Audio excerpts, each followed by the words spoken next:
అసలు యాక్చువల్గా ఏమైందండి అసలు ఫామ్ హౌస్లో ఏమైంది అంటే శ్రీనివాస్ గారు మీరు ఉన్నందుకు అది కాంట్రవర్సీ అయిందా? ఇదంతా రూమర్స్ సార్. మమ్మల్ని పిలవటం కానీ ఎఫ్ఐఆర్ చేయడం కానీ. యూట్యూబ్ ఓపెన్ చేసి చూస్తే అరెస్ట్ అనే వస్తుంది. ఇప్పుడు మీ ఎదురుగానే ఉన్నాం కదా. మాడవీధుల్లో ఇప్పుడు రీల్స్ చేయకూడదు అని ఒక అనౌన్స్మెంట్ వస్తుంది.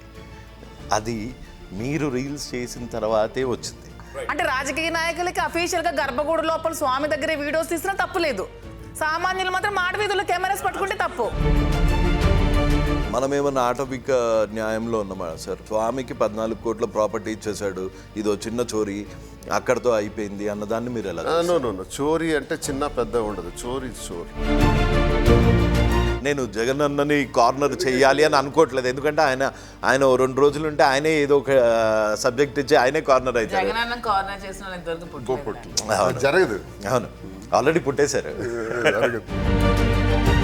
రామ్మోహన్ నాయుడికి దమ్ము ఉంటే, నిజాయితీ ఉంటే ఇండిపెండెంట్గా దువ్వాడ శ్రీని అంటున్నాడు, నేను నిజాయితీగా ఏవియేషన్ మినిస్టర్గా ఉన్నాను, శ్రీకాకుళం ప్రజల మన్ననలు పొందే విధంగా దమ్ముంటే రిజైన్ చేసి పోటీ చేయమని.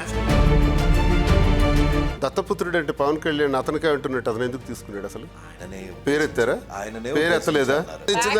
పవన్ కళ్యాణ్ ఎలా అనుకున్నారో అలాగే పంచెలోడు కొడతామంటే అది రాజశేఖర్ రెడ్డి గారు ముఖ్యమంత్రిగా పంచి కట్టారు. పంచెం అనే మాట ఆయనకే వర్తిస్తుంది, రాజశేఖర రెడ్డి గారు. కానీ లక్షలాది కోట్లాది మంది ప్రజల భావన.